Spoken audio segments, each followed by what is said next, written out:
Ronnie returned last week and denied Freckleton a victory from his first pole, but Dylan's uptick in form has been steady and impressive, so the Brit might just be due for some good fortune.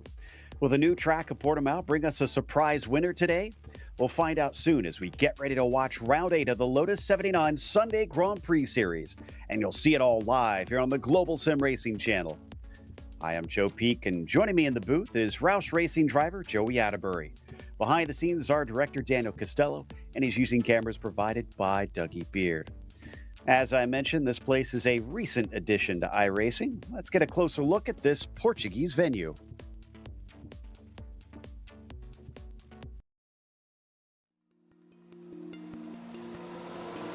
Welcome to Algarve International Circuit, more commonly known to fans as Portimão. Located at the very southern end of Portugal and just a half an hour from the Atlantic Ocean, the first thing most folks notice about this place is the elevation changes. It has nearly as many rises and falls as it does corners, which, for those curious, is either 15 or 16 turns, depending on which of the 4 layouts you choose. All clock in at roughly 4.5 kilometers, or just under 3 miles. A lap here kicks off with a big plunge down into Primeira, which is either a swift right flick or a sharp turn into a chicane. Both are going to be tough to nail. We'll go through a good variety of fast, medium, and slow corners, but each one is distinctly different. Having a stable setup will absolutely be key. One of the most iconic spots is the flight over the hill between Samsung and Craig Jones. It's often described as a roller coaster-like hill, feeling like it's going to throw you out of the car. Built in 2008, it's got a surprising amount of character for a relatively new circuit. Because of this, it's become quite popular for a number of motorcycle and GT series that visit regularly. It's also hosted lots of TC racing and open-wheelers all the way up to Formula One. As the first Portuguese track to join the iRacing service, it'll likely be just as popular virtually as it is with fans in real life.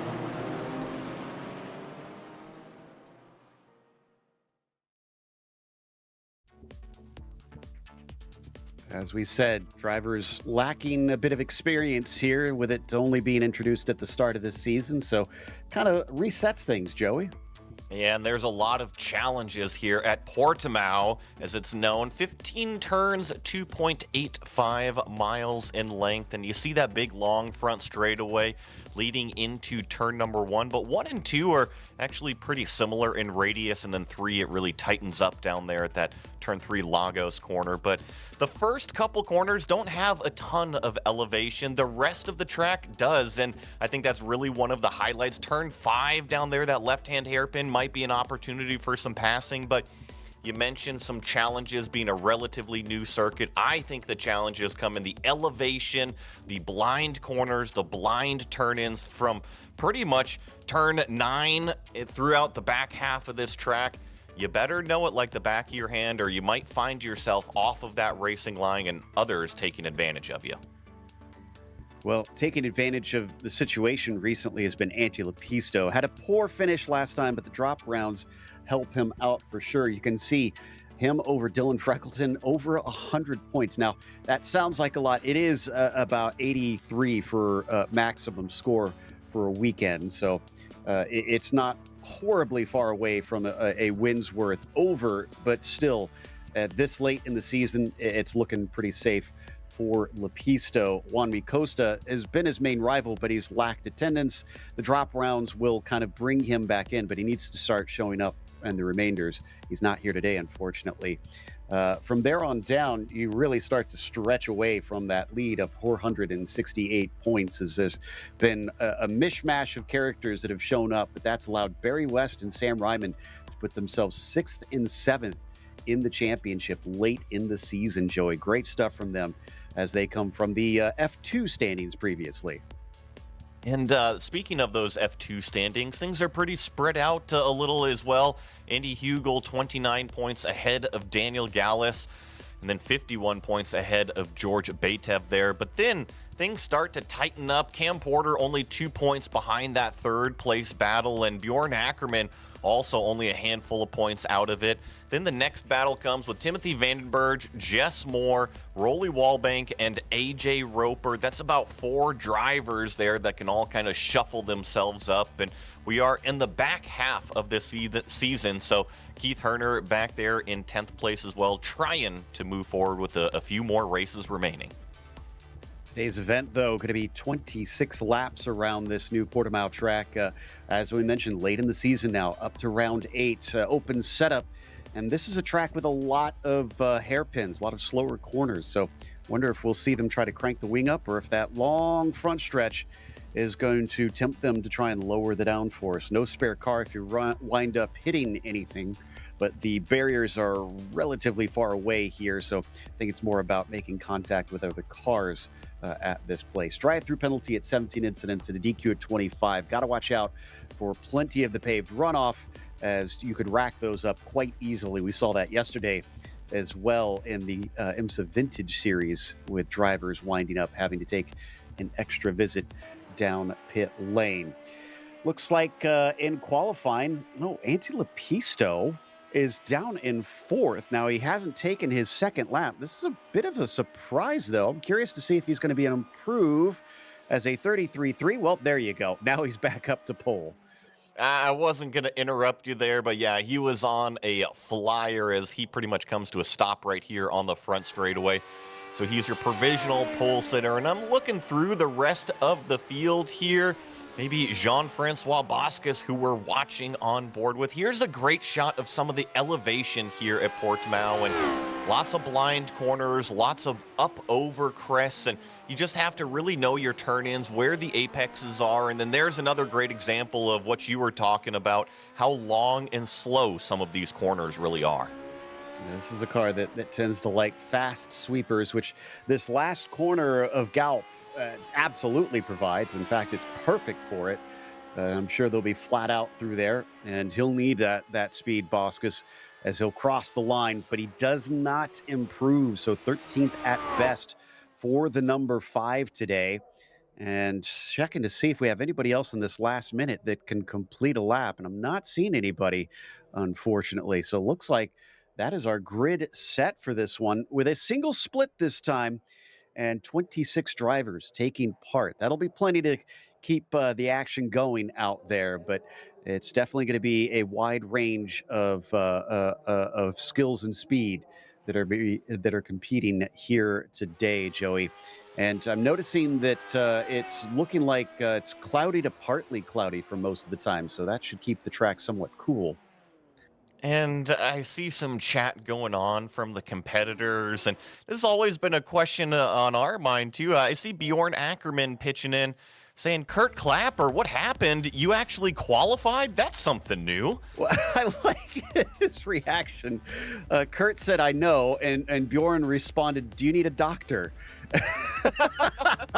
So a little bit of fun being had down there as we go through the grid. Anti Lapisto on the pole today. Timothy Reed going to be starting next to great qualifying for him. JB Masita as well. I don't remember seeing him this high up on row 2 with Fabio Sal starting from 4th. Bjorn Ackerman qualified in 5th today is Sam Ryman starting on the 3rd row in 6th place. He's back again to try and promote himself up the order. Farron Grau 7th and Kurt Clapper qualifying. We thought he had speed. He's all the way up in 8th. Daniel Gallus will start from 9th and Miguel Moreland will round out your top 10. We got Rolly Wallbank, one of our in-car cameras there in 11th. Andy Hugel in 12th. Jean-Francois Boscus in 13th. George Batev in 14th. Barry West starting 15th with Mark Cruikshank here in 16th. Seamus Power leads off 17th with Ryan Demers in 18th. Ben Summers 19th and Cam Porter rounding out your top 20.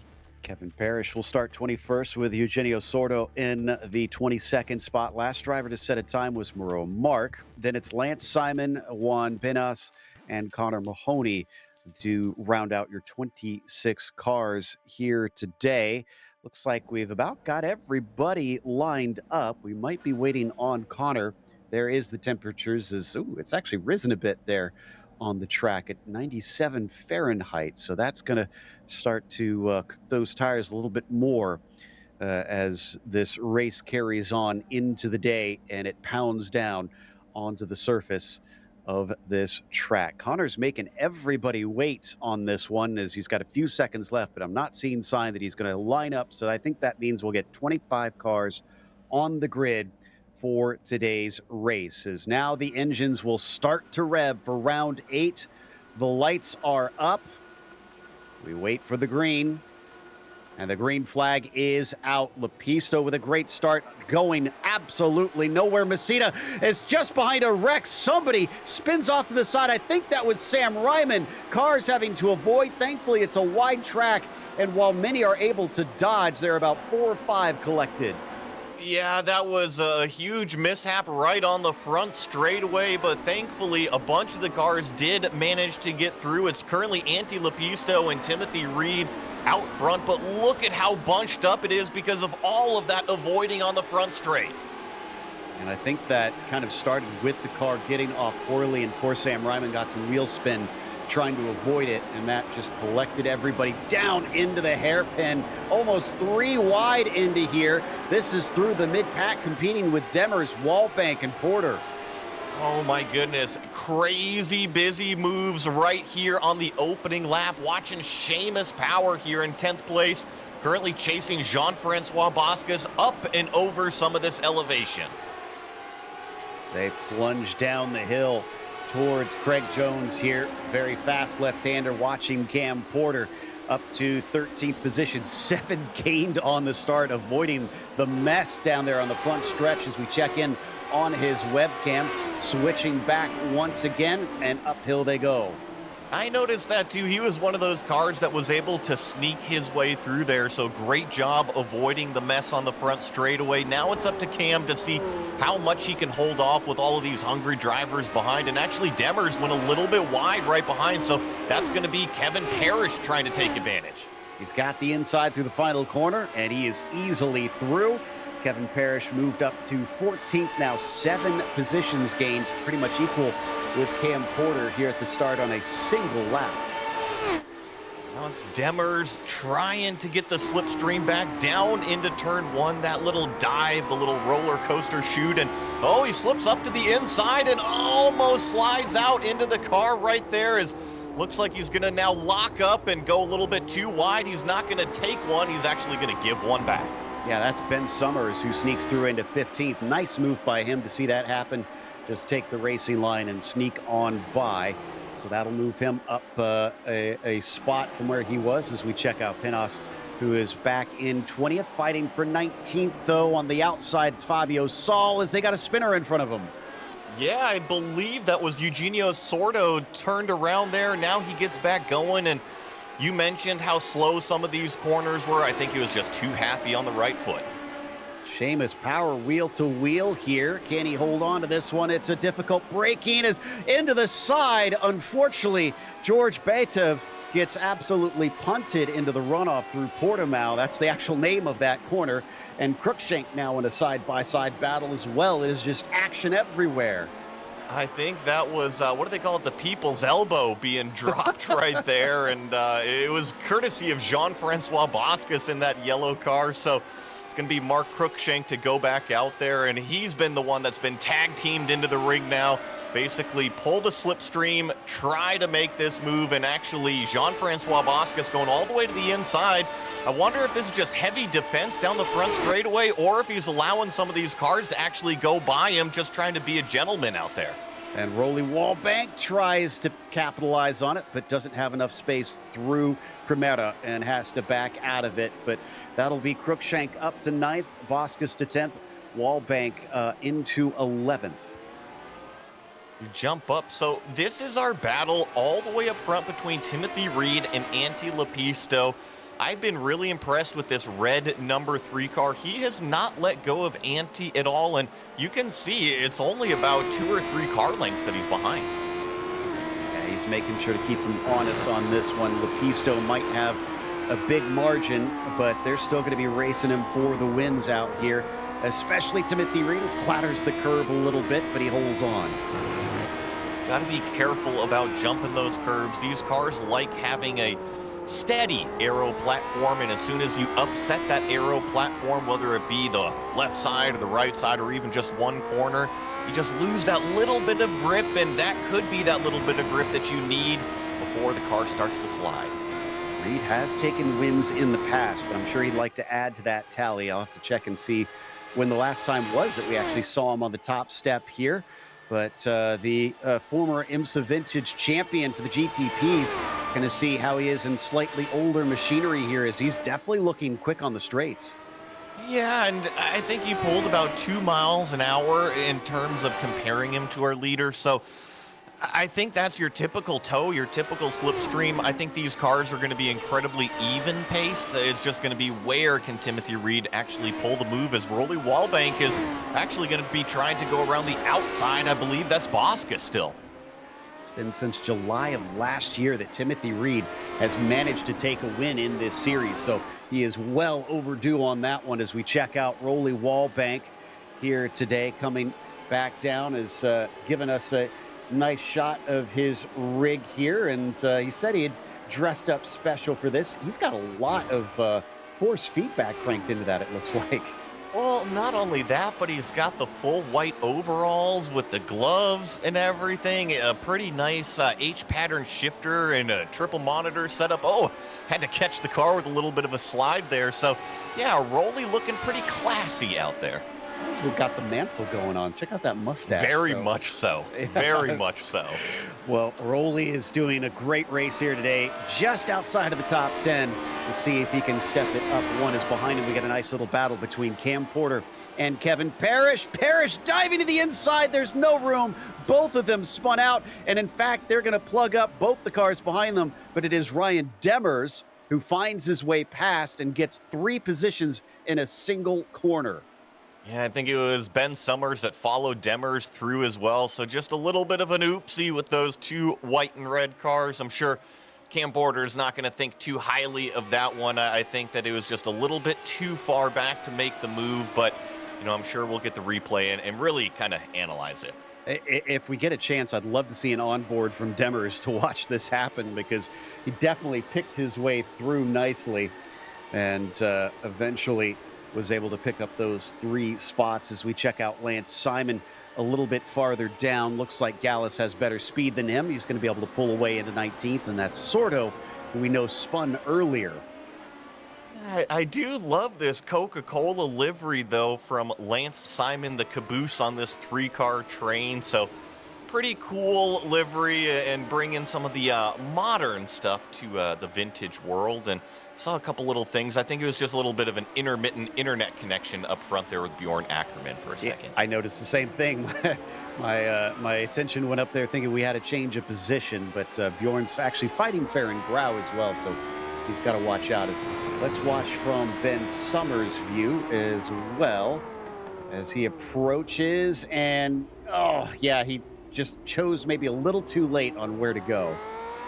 And Cam did the right thing. He locked down the car. You know, you go both feet in so that way everybody knows what the trajectory is. And Ben just didn't have anywhere to go. And you saw, I believe it was Demers go around the outside. Pretty good heads-up move from both of those drivers to avoid that car. Lance Simon chasing on Gallus and Sordo here through the tail end of the lap. We're still early days in this race, so there's a lot that could happen, especially with everything getting mixed up at the beginning. Oh, Ackerman lost third. Yeah, Farron Grau just made that move there in the prior couple corners, but I think that this is still a terrific race for that number 21 of Ackerman, because remember, he is one of our F2 championship contenders. He's sitting there inside the top 5, so if he hauls this home today, even a 4th place finish is a great points haul when we're looking at the big picture. Indeed. And as we've seen, it looks like mistakes are easy to make around here. So we'll see if he can maybe shake Farron Grau and rattle his chain enough to get him to slip up as we watch Timothy Reed still chasing on Lepisto. These two pace has been quite good. They're already about 5 seconds ahead of the battle for P3. If we're going to see a difference in the setups, I feel like it'll probably come first with tire wear. And I wonder if that's what we're seeing, or if Timothy Reed is really playing more of the chess game like what we used to see out of Yuka and Pauli, and he's just waiting that kind of 3/4 of a second back, a little bit more clean air to the front and saving his tires. Seamus Power making a nice move on Kurt Clapper, who's using his qualifying to good effect. He's up 1 from where he started, although he's got Andy Hugel just behind him. That might wind up costing him yet another and demoting him back to where he began. Not close enough, though, this time around. Down into turn number 1. It's kind of interesting how the front straightaway is almost like on a tabletop up there, but this 3-pack around the slower turn number 3. Now, stand on the gas, this little left-hander, really not much of an issue, but it leads out onto the short straightaway into a braking zone, into that left-hander hairpin, but it's kind of a tricky brake zone as you go downhill, and nobody taking advantage there. Actually, Andy Hugel in this STP car getting in a little bit too deep, actually. That'll cost him quite a bit of time. He'll have to try and gather that back up, see if he can get in it once again. Impressively, despite a number of incidents, we've only lost 3 cars. Ryman and Masita for the opening wreck, and then Penas in the 24 car retired after he had his accident in the first couple laps of this race. Otherwise, 23 drivers still out and racing right now as Clapper remains sandwiched between Power and Hugel. Nice Miller Lite livery here on Kurt Clapper's machine, the number 15, and he's doing a good job. Remember, he actually qualified up there in 8th. He's running in 7th place, right on the back of Seamus Power. So having a terrific run. I think the biggest difference when Kurt doesn't qualify, you get to go out there and pass all of these cars versus just kind of run up here on pace with your buddies. Exactly, although I think he'll want to escape up the road as quick as he can. Cam Porter, in the meantime, after a bit of a coming together, is now up against George Batev in the number 16 car. This is coming around that final corner once again, and look at the elevation through this turn, dipping down, and then it rises back up on the exit onto this plateau of the main straight. Wow, look at the speed that Cam Porter has, and he takes that one with ease. 174 miles an hour down the front straightaway here and slides up right in front of Batev. So, George looking down the inside of 3, thankfully gets it slowed down and doesn't impact the right rear of Cam Porter. So I have a feeling now that this number 12 car is in some clean air, he's just going to kind of put his own laps down and start to drive away. If I'm picking up a trend here with this track, Joey, it seems like these corners invite aggressive attacks, because how many times now have we seen drivers dive it in from what seems like kind of far away, or just wind up running into the car in front when they thought they could do it? I think there's two factors that lead into that. It's more of a medium speed track, so you don't feel like you're jumping on the brakes from this crazy high speed. And the other factor is that most of these cars, since it is a lower speed circuit, have a high downforce setup. So the drivers, they're very, very confident in the grip level and where they can place the car. And you're right, I think it just kind of adds up to a little bit more aggression.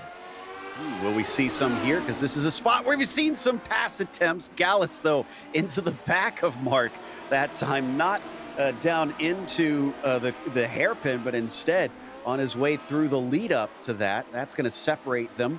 Mark a little bit off the apex there, but I wonder if Gallus got a little damage on his front wing from that. Let's see what kind of toe he can pull through the back corner here through the final turn, number 15. And I do think Mark is just a little bit too far in front to do anything about it. This is our battle with our lead. So Timothy Reed was about 3/4 of a second, kind of flirting along that 1 second barrier, but he has now closed it back up, only, call it half a car length right behind him. I can report that Gallus did get some severe damage on the front wing from that contact, so he'll probably be suffering in a straight line a little bit here. Timothy Reed trying his best to get himself a win for the first time in nearly a year, but no dice quite yet. You know, I said that Gallus might not be able to get by very easily, but he's already on the attack and actually side by side right now with Mark, and makes the pass as we watch this battle for the lead. So good on Gallus for being able to recover. As Timothy Reed down in second, been staying about half a second behind Antti Lupisto since the very beginning of this race. We haven't even hit halfway yet, so I mentioned the tire wear comment earlier. We're not even close to that part yet, only on lap number 10 of 26, so still have lap traffic, I'm sure that's going to come into a factor a little bit later in the race, and it's just down to the consistency right now. This is the tough part for me in sim racing, is just going out there and being able to turn lap after lap at 10/10 in order to keep in touch with the guy in front of you. It is a lot harder than people realize. Those that don't think that it takes much skill to just wheel a car around a track get at least a taste of it, I'm sure, once they step into a sim rig. As we watch Reed come around through Portimão, just incredible rises and crests all throughout this track. And it's one thing I do love about it, is a good bit of elevation change on a circuit makes it at least interesting to drive, but not helping out Tim at this stage as he actually drops off a couple tenths this time around. Lupisto maybe with a setup that's working a little better later in the race. Sordo, we have seen him in a lot of adventures. This is just behind Moreau Mark. Pacing him up the hill here. Right here for 17th and 18th place as we watch Moreau Mark kind of drift out wide just a touch there, and got to be careful of some of these alligator curbs. You know, they're not necessarily going to upset the car too much. The bread box, the orange curbs on the inside, those will definitely upset the car, but you can go scraping these cars along those alligator curbs, and if you pick up any sort of aero damage underneath, it can affect your top speed. Maybe not a huge deal here at Portimão, but any sort of damage, you never want to have it on the car for sure. Well, and on top of that, this is one of these newer tracks that iRacing has started implementing the 3D curves. They had a bit of a different method, for those don't know, up until now, within the past year or so. And they behave a little bit differently than before. You want to hit them a little bit less. You have to be more careful about how aggressive you are with them. So I wonder if that's why we're seeing some drivers take some care today. And you know, I grew up a Spec Miata driver, Joe. If it's paved, it's considered part of the racetrack, and even if it's grass, I consider that part of the racetrack too. So, but you're right, the 3D texture curves, it is a huge leap forward, especially here in the sim, and how you really kind of have to, dare I say, respect the bumps. Yeah, absolutely. It like I said, it affects the car completely differently from before. So we watch Andy Hugel here, who is staying off the curbs, at least for now, still chasing on Kurt Clapper. Remember, this was a three-way fight earlier, but it looks like Seamus Power is starting to distance himself from this duo. So, yeah, there he is off up the road, already running away by about almost 2 seconds over Kurt Clapper. So Seamus Power looking like he's got a good car underneath him today. As we watch that 3-pack go up and over the tabletop, that is the front straightaway. I know you were mentioning Seamus Power just now, and another good fact about him for this race is he is our biggest mover, up 11 positions from starting way back there in 17th. But this entire pack, including Andy Hugel, who's up 4 positions, right behind Hugel is Mark Cruikshank up 7. I know that we had a little bit of the mess on the front straightaway, but a lot of these drivers still got the visor down and doing their thing. Yeah, once you've been given that opportunity, you got to grab it with both hands, and it seems like a number of them are doing so today. Just about to hit the halfway mark of this race, next time by. So it could still develop that they lose out in a bit of time if they aren't able to keep the pace up. Sordo, one of those trying to come back at it, although he's actually still up 4. That's in spite of his spin. That's interesting that he's having that good of a race. And I think we may have lost Rolly Wallbank. I just saw him disappear on my timing screen. I just noticed that as well, as got Cam Porter on our screen going around completing some more laps. And I didn't see anything out of the ordinary with Rolly Wallbank. I unfortunately think it was just a little bit of an internet connection issue, but do you see just what popped up on the top of the screen? Fastest lap, and that's P2. Timothy Reed, he's fallen off about 1.5 seconds from Antti Lepisto, our leader. So I wonder if it is that chess game going on. It could be.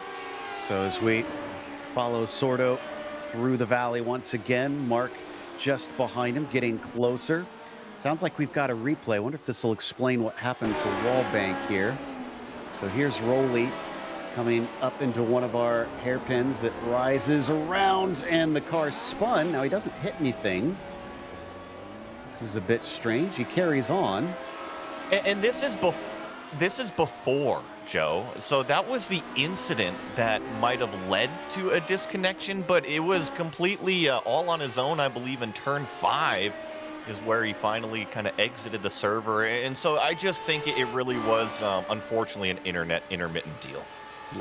Yeah, I just saw now that it was the internet connection that unfortunately kicked him. A real shame, since he was looking like he was going to get a good result here today.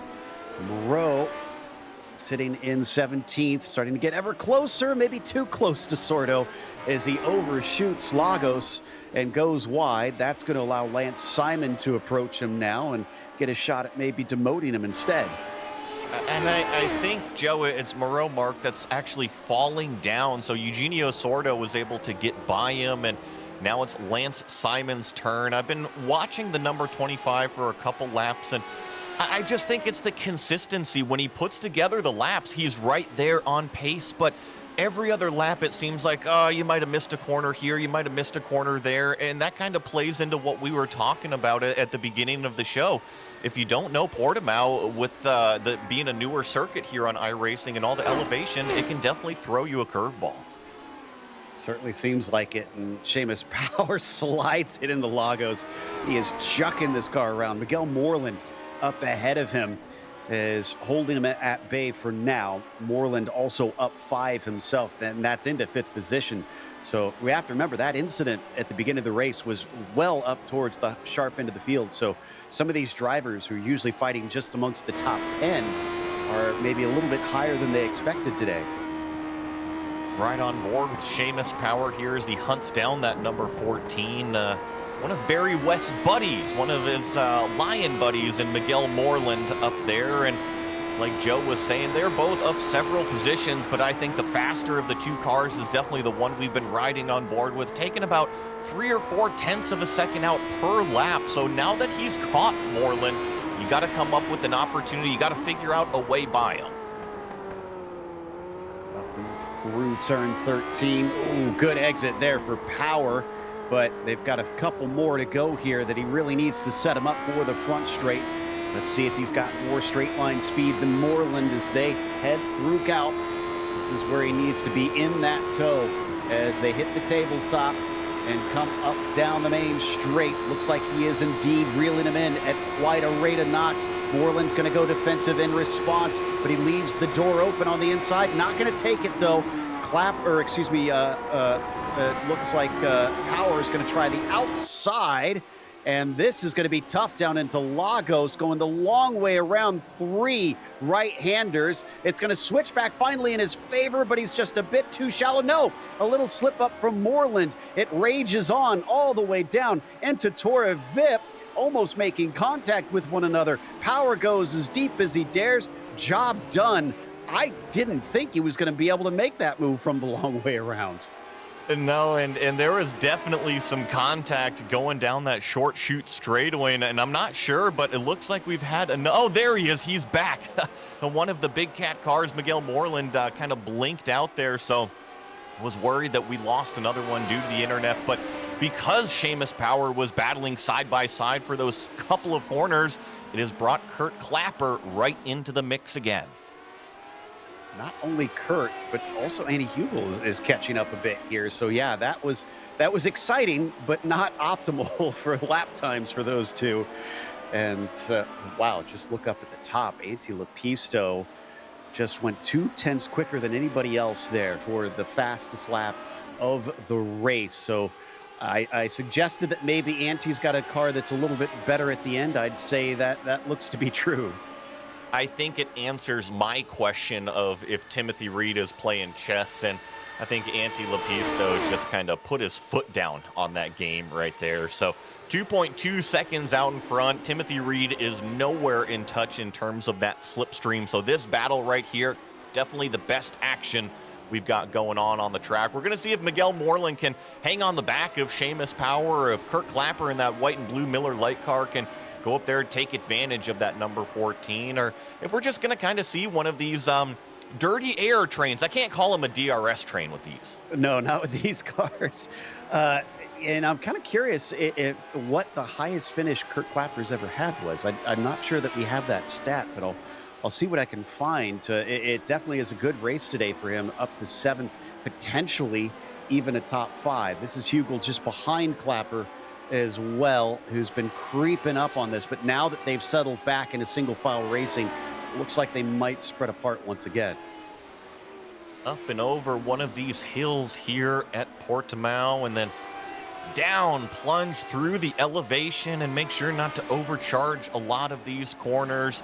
This definitely seems like a fun racetrack with a car that's got plenty of downforce to it. I think that me driving these cars on this racetrack, I might find my right foot a little bit too happy, but these drivers are doing a terrific job keeping it all under control.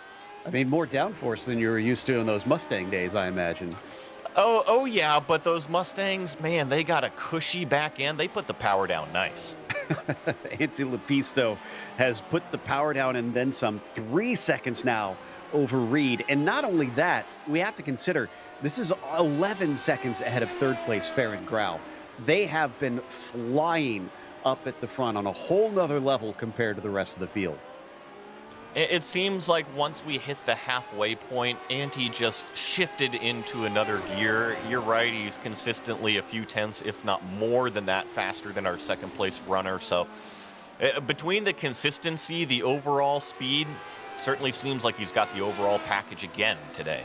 Well, and consistency has honestly been his friend this season, because surprisingly, he's only had 3 wins so far in these first 8 rounds. It's just the lack of attendance from a lot of drivers, and the fact that Lepisto only finished, I think it was outside the top 5 at Road Atlanta, and that was because of an internet connection issue. So it wasn't even a mistake on his part. I was just about to mention that. He's been pretty perfect, with the exception of the old internet. So, yeah, Lepisto is definitely the class of the field, not only this season, but in years past as well. So I think that he is well on his way to another victory here. Well, Kurt Clapper, in the meantime, not going to be looking at victory at least today, but maybe a top 5 if he can catch back up to Moreland and Power. It's not looking likely right now as they continue to lap just a couple tenths quicker each time by. And here is that third place driver I was mentioning, Farron Grau in the Ferrari livery, lacking the blue, though, at least for the 70s scheme. And he is actually looking pretty good over Bjorn Ackerman as well. Remember, we saw them close together early in the stages of this race. It's about 5 seconds apart, it looks like, right now. Kind of in no man's land is Farron Grau. He's a couple tenths slower than the car right in front of him and a few tenths faster than the car right behind him. So it might seem like a boring race, and it is. I think that these are some of the toughest races as a driver because your mind starts to wander, right? You got nobody behind you. You got nobody in front of you. You start thinking about, oh, well, what's dinner going to be, or what am I going to race after this one? And before you know it, you find yourself making a mistake. So even though it's just turning laps, it's a little bit more mentally demanding than one might expect. Well, and you talked about the mental demands earlier on. Oh, it's a big slide there from Grau coming down through the penultimate turn. You talked about when things kind of sort of get into a lull in the mid of the race. I got to give credit to Rolly Wallbank. He's reconnected, and he is going to try and finish this thing. That takes some mental fortitude to not just give it up when you get a disco. Well, you know, he's all dressed up over there. He's got to show off for his buddies, and I think that's awesome that he's back into it. And I think 2 laps down is what I'm seeing, so he didn't even really lose that much time. Oh, we had a problem with Mark and Crookshank, which is a bit weird because Crookshank's first name is Mark, but that was, I think, through Sagres, the second to last corner. Both of them looking like they're slowing and heading into pit lane. So that must have been some significant contact between the two of them. Real unfortunate. Yeah, I see Crookshank entering pit lane as well as Moreau Mark. So maybe we'll see exactly what happened. Is it looks like Moreland just had a little bit of a lockup there right in front of Kurt Clapper. So these three, they were a little bit more compressed together when I believe it was Seamus Power went by, but now that battle has kind of dissolved, things have kind of spread out. Sounds like we got a replay. Let's try and unravel this mystery and what happened between the two marks. And this is coming into that final turn. Oh, the 25 spun, and the 20 looks like he tried his best to avoid, but just couldn't get around him in time. They clipped wheels, and that probably did some suspension damage. You always just want to try to narrow those margins as much as possible, but sometimes going completely off the track is better than making an impact with another car that spun around. And I'm sure Crookshank will jot that one down and definitely remember it for next time. Yeah, there's so many what ifs in racing, but you have to make those decisions in just a split second. Kurt Clapper here, about 7/10 of a second behind Moreland at this point. Now, I thought he was falling away, but it doesn't seem like he has recently. He's been keeping up with Miguel. Now, the question is, can he keep up, catch, and then pass him? I love that these sim racers prove me wrong all the time, right? I Yeah. made the right. I had made the comment that they were kind of staying stagnant, but just as we clipped away, it was Miguel Moreland that had a huge wiggle, I believe, either out of turn 5 or turn 13. So maybe that number 14 is starting to struggle with the rear tires a little bit, and with the slower nature of a lot of these corners, you need that rear grip. Absolutely, and as they work their way up towards Samsung here, this is where it's got that huge rise and fall. You can see you're looking up at the sky before finally it goes down. I've heard drivers in real life describe it as almost a roller coaster feeling, with the stomach rising into your throat. But Kurt Clapper doesn't have to worry about that, even if he's in VR. He's just got to turn your head a little bit, and hey, you know, it is an open cockpit. He can kind of look out the side and look down where he needs to go with all this elevation, but he continues to put the pressure on Moreland. You saw him go by one of the lap cars. No, Miguel's out a little bit wide there in turn number 14, but all that matters is that you get the right foot down and capitalize on the exit, which he's able to do so. Kurt, nowhere close enough to take advantage at the end of the straightaway. You know, I'll be honest, that's the only part of using VR that I felt like made me a bit queasy. I didn't have any problems with any other bit of it, but elevation changes. My stomach expects to feel something and it doesn't, and that kind of like threw me off. But otherwise, definitely highly recommend VR headsets with racing. It's a good time.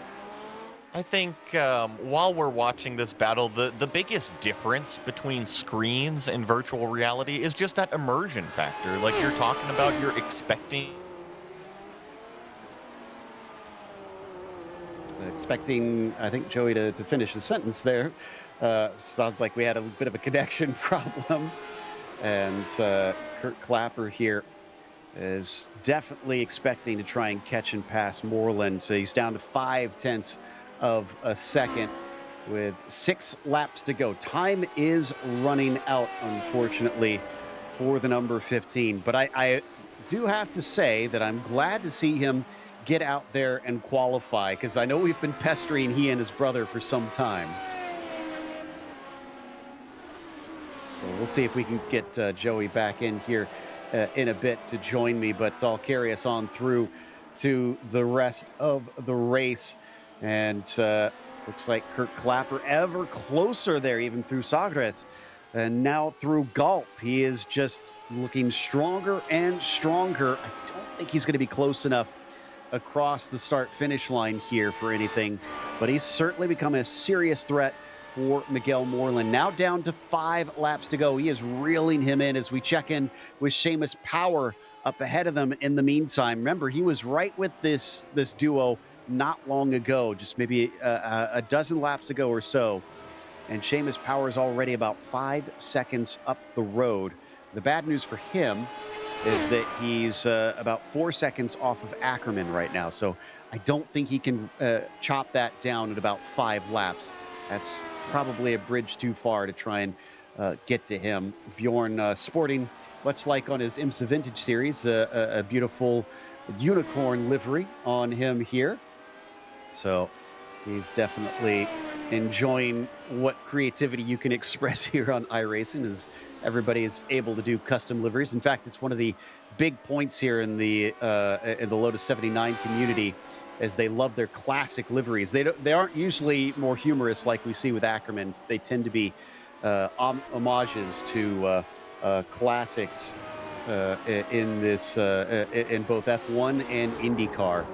Moreland once again with Kurt Clapper just behind him. It is still at about 0.5, so he lost about a tenth last time by. Maybe slipped up somewhere here or there. He's going to have to be absolutely perfect if he wants to try and take Miguel Moreland's 6th place here. Let's see what he's got on the front stretch this time. He loses out, it seems, through those last 2 turns, as maybe the dirty air slowing him up a bit. Last time across the line between them, it was about 0.4 once again. So Kurt Clapper just tantalizingly close to Miguel Moreland, and we're down to 4 laps to go now. Up at the front, you're not missing anything, by the way. Lepisto also leads by about 4 seconds. Here's your second place driver, Timothy Reed, still trailing him, but they continue to drop fair and growl, hand over fist. It is up to 16 seconds. So I think Timothy Reed needs to take heart that he's got the speed. It was just unfortunate that today there was someone faster out there on the track in the form of A.T. Lepisto, but I think he's definitely kept him honest throughout, and is making sure that A&T can't have any little slip up, because even a spin could cost him those 4 seconds. Here we go.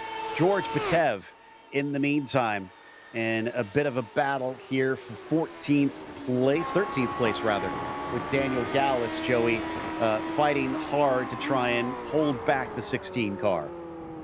As we watch him kind of go around turn number 3 here, right on the back end, watching George Patev maybe have an opportunity going into turn number 5. He looks down towards the inside really late on the brakes, and the door is open.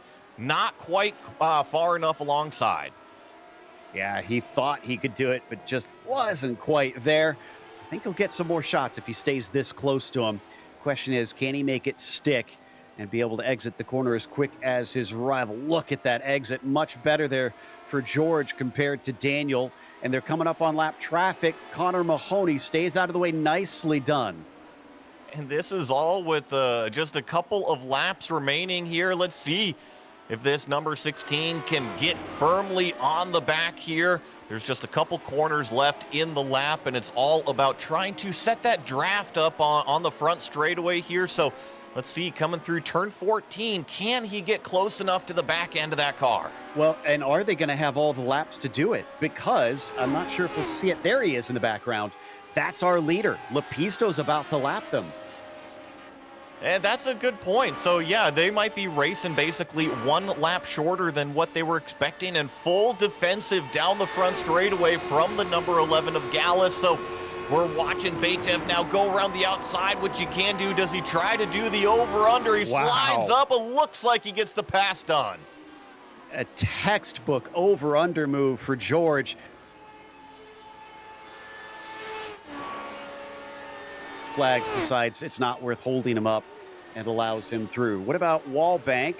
Did he just overtake Mark here? Because it looks like he got a spot up to 20th. And remember, both of these cars had their own little issues. Rolly with an internet issue a little bit earlier on, so a couple laps off the pace, but you're right, up a position. And that's why you get back out there and you keep going. There could be spots to gain. That's iRating. And of course, critically for a lot of drivers, that's safety rating out here. That's how it determines what license you are in iRacing. And your license determines what series you're eligible to race. So you want to keep that up to whatever level you need. And for this car, this is B class. So you definitely need that license level to stay pretty high. We're watching Anti Lepisto here, who looks like he did get around those two cars. So looks like it's just all free and clean air right now. Just coming around turn number 15, and he will see Barney waving that flag.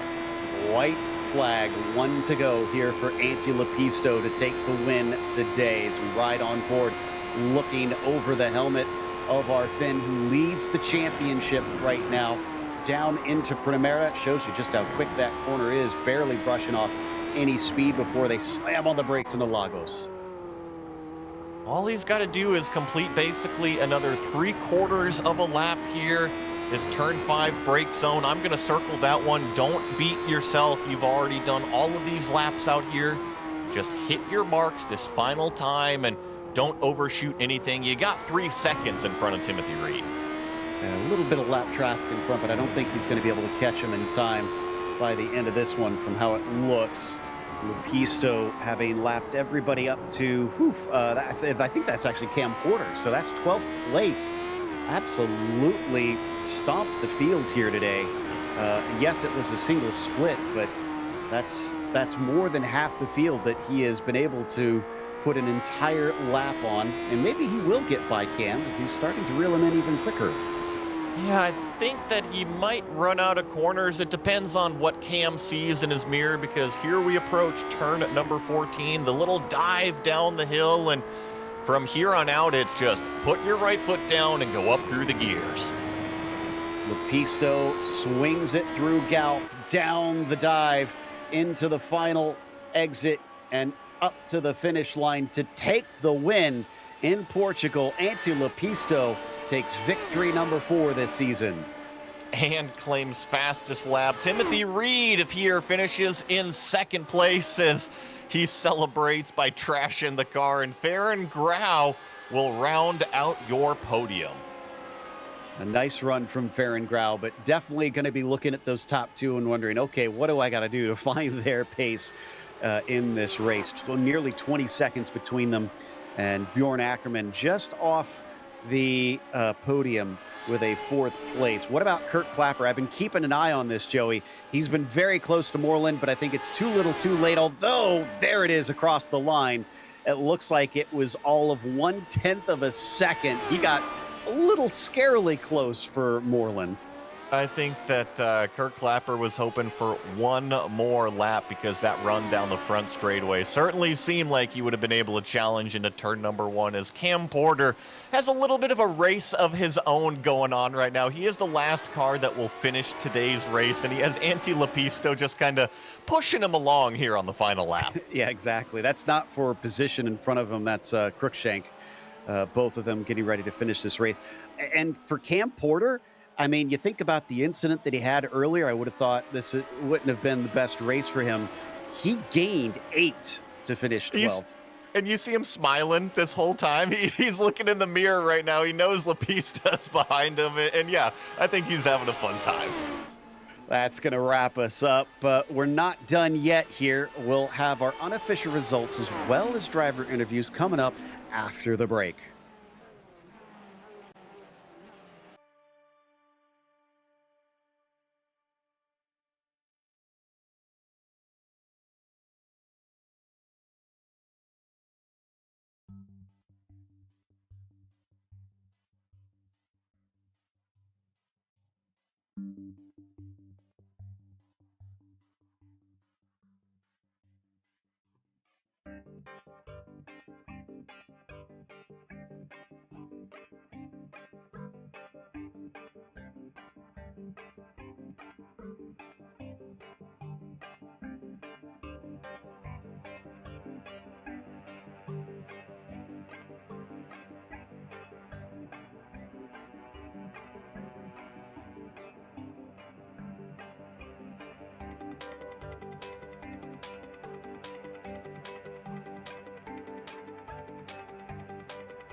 Welcome back to Autodromo Internacional do Algarve, or Portimão as most of us know it. It is Antti Lepisto taking the victory here. He didn't have it completely his own way. He definitely got run up against the wall a bit by Timothy Reed, who finished about 3 seconds behind, taking second place. Farron Grau was more distant third to wrap up the podium. Bjorn Ackerman, P4 for him, was ahead of an impressive Seamus Power, 12 positions gained to finish in the top 5. Miguel Moreland, P6, and Kurt Clapper breaking the trend, qualifying and finishing 7th. But we loved seeing him in the thick of it all race long, as Hugel finished 8th behind him and Boskus was 9th. And then Kevin Parrish also had a great race, running up 11 to finish 10th. Ben Summers, after avoiding that spinning car of Cam Porter earlier, up 8 positions to finish in 11th. And then, speak of the devil himself, Cam Porter recovered to finish 12th in that number 12 car. So thank you for making that one easy, Cam. George Batev in 13th was George Batev, as you heard. Simon. Oh, there we go. Sorry, go ahead, Joey. I'm sorry. It sounds like I got some more internet issues going on over here. 13th was George Batev, Daniel Gallus in 14th, Eugenio Sordo in 15th, Lance Simon 16th, Fabio Saul in 17th, Mark Cruikshank 18th, Barry West 19th, and Rolly Wallbank in 20th. Meanwhile, 21st was Moreau Mark, with Connor Mahoney finishing 22nd. Then we get into the DNS for today. Ryan Demers, Juan Pinas, JB Masita, and Sam Ryman. Unfortunately, some of them out almost immediately on this one. Sounds like we've got our second place finisher, Timothy Reed, ready to chat with us. Let's hear how he felt about how this race went. Tim, you held on to Ante for a good chunk of it, and honestly, being only about 3 seconds behind is not too shabby. What do you think made the difference between you and him? He was a lot more consistent. I think our pace was pretty similar, but he didn't mess up, and I needed him to mess up a lot to catch up. So, yeah, I'm still kind of out of practice with his car a little bit with the new tires, but yeah, he ran a good race, and we were both affected by traffic, I think, equally. But yeah, so if I was able to catch up to him and get within drafting distance, I don't think I would ever be able to make a pass. So yeah, he ran a good race, and congrats to him. It's funny that you mentioned the consistency, because we had remarked how his only bad finish was because of a disconnect so far this season. He's really been racking them up. So, I mean, do you feel like you can do anything to try and beat him for the remainder of the season? I know he's got a huge points gap over everybody, but I'm sure you're still going to try and fight him for wins. Yeah, we'll see. I'm not. I'm taking a little break from the Lotus this season, so I'm just kind of like seeing what track it is, and I really like this track, so I definitely want to participate this week. But yeah, a lot of it's just relearning this car and trying to be consistent over the race distance. It changes a lot. The handling of it pushes a lot in the beginning, a lot of oversteer near the end. So it's kind of have to relearn how to drive this car over the race stint. Well, you say, maybe you won't be focusing on this car. Does that mean we'll see you more frequently in the Nissan over in IMSA Vintage, or are you turning elsewhere? I've done the last 2 weeks in the Audi and IMSA Vintage. Kind of enjoying that, in the mid pack. It's definitely a different car that I'm used to. I'm more of a downforce person, but yeah, been meaning to venture off into some other, maybe like the GT1s and stuff like that, and do something else. iRacing has a lot of great products, a lot of great cars, a lot of great tracks. So I don't want to box myself in, I can understand. It's all about having fun when it's sim racing. When it's not a job, just got to be out here enjoying yourself. And Exactly. I'm sure you did. Yeah, congratulations with the podium today. Thank you, appreciate it. Timothy Reed finishing P2, followed by Bjorn Ackerman, who was just off the podium, but certainly gave a few drivers a run for their money, Joey.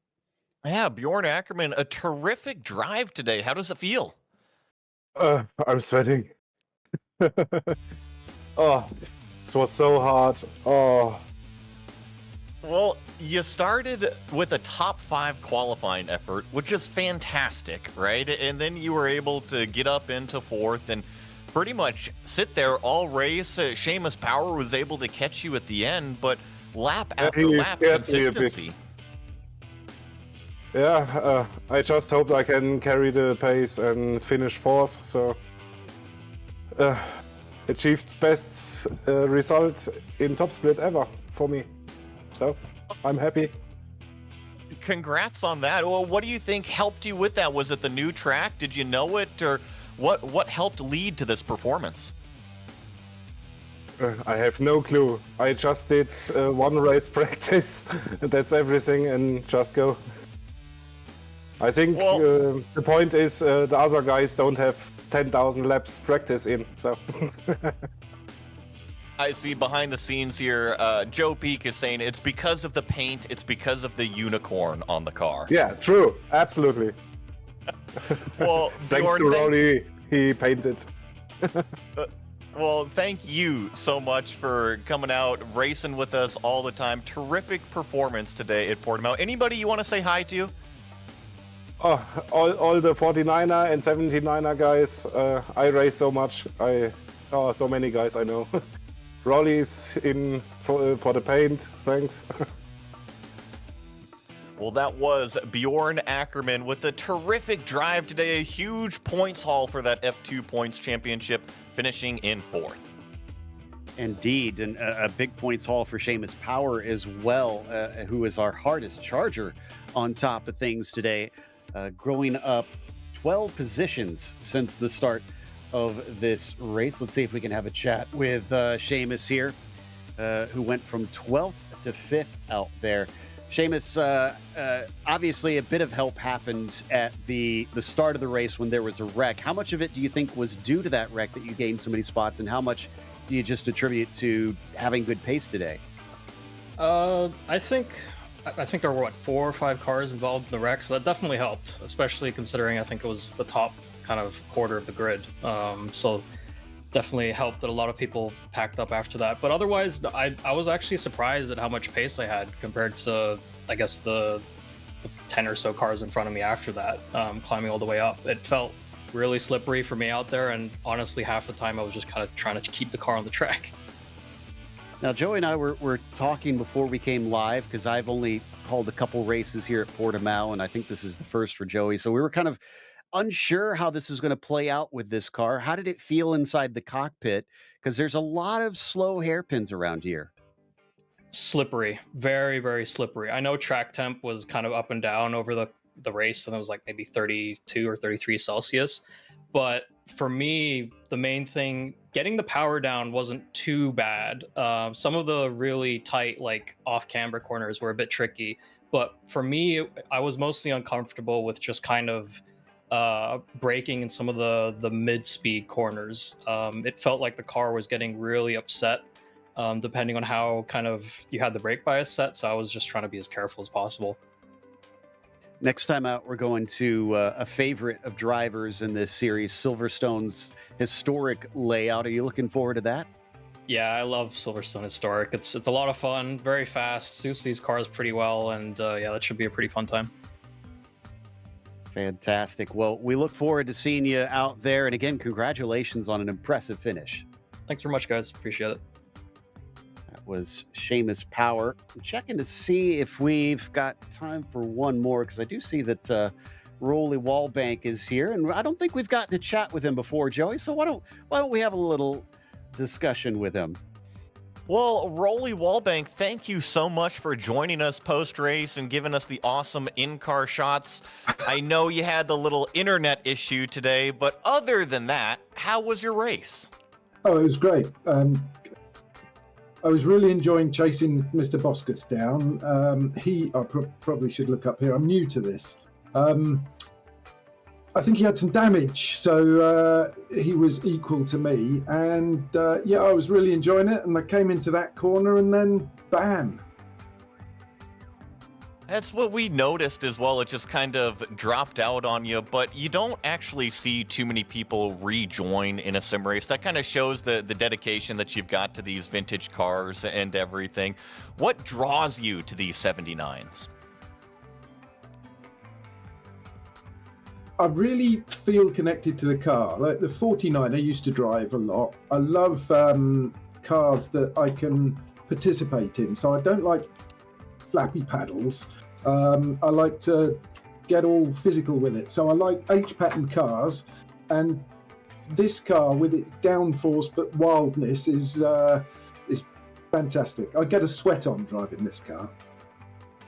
Since you brought it up, I just have to ask you about the equipment. I noticed you were using the H-pattern shifter. What is your shifter? And I assume you got a direct drive that's cranked up pretty hard there. Yeah. I've got it's a Simplicity 20 Newton meter small midge that's cranked up to 20 Newton meters, but I've got a little bit of extra for the lower forces to bump that up a bit. I've got a brand new Frex shifter that I'm still getting used to. I only got this a couple of days ago. It's very different to the Moser one because you've really got to push it into gear to get the gears. And my VRS pedals.